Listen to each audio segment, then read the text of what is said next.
Kembali di Digital Insight, pemirsa, bangsa Indonesia harus mulai mempersiapkan generasi yang melek bahasa komputer atau coding untuk menghadapi era industri 4.0.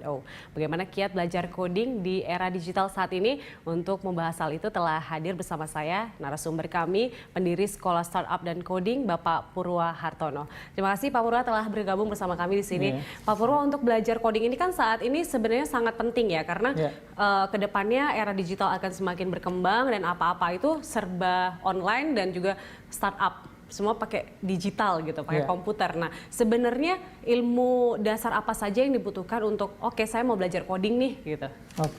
Jadi sebenarnya coding itu adalah membuat satu instruksi ya. Jadi satu komunikasi dengan sebuah mesin komputer yang kita tahu mesin yang begitu canggih, di mana dia sangat penurut. Apapun dia akan kerjakan sesuai dengan instruksi yang kita berikan. Jadi pada prinsipnya coding itu cuma belajar berkomunikasi. Gitu. Oke, tapi kan untuk belajar berkomunikasi ini butuh modal ya. Apakah memang harus, saya harus ngerti matematikanya kayak gimana, atau belajar bagaimana software, hardware. Jadi gini, namanya kita berkomunikasi itu kan menggunakan sebuah bahasa. Berarti kita harus pelajari bahasanya itu adalah kosakatanya. Dia punya sintaksnya ya. Bagaimana cara kita menyusun kalimatnya sehingga bisa dimengerti oleh komputer. Nah, apakah kita harus mengetahui matematika atau tidak? Nah, tergantung dari tujuan dari kita membuat aplikasi atau software yang akan dijalankan oleh komputer itu. Jadi tergantung itu.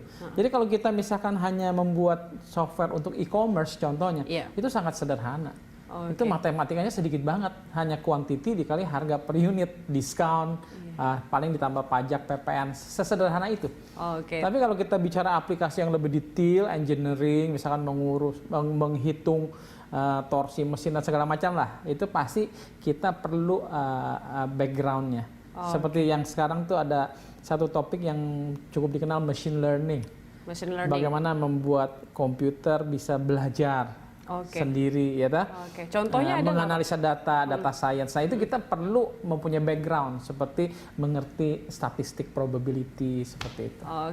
Nah, berarti orang yang memang ahli di bidang statistik juga yang membuat codingnya ya, gitu ya? Betul. Jadi ada dua keahlian berarti ya yang dibutuhkan untuk memanfaatkan komputer. Satu, bahasa komputer itu sendiri. Kedua adalah domain di mana ilmu pengetahuan yang kita ingin manfaatkan dari komputer ini.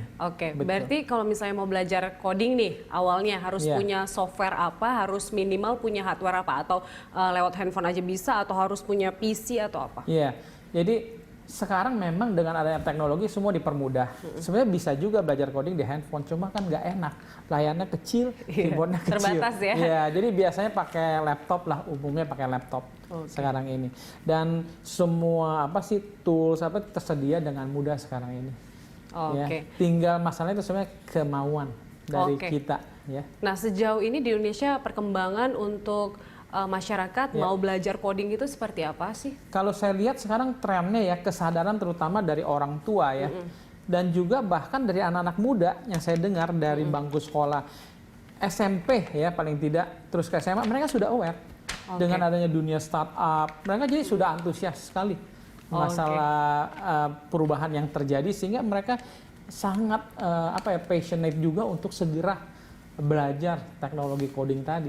Nah sejauh ini yang paling tren di Indonesia itu coding untuk program apa, Pak? Kalau kita sendiri di Purwadika, kita menyediakan belajar coding itu dari dini, dari umur 8 tahun. Jadi kita ada yang program yang namanya Coding for Kids. Itu sudah produktif, umur 8 tahun? Bisa, jadi gini, kita ajarkan mereka dulu cara berpikir. Bagaimana mempelajari teknik berkomunikasi dengan komputer.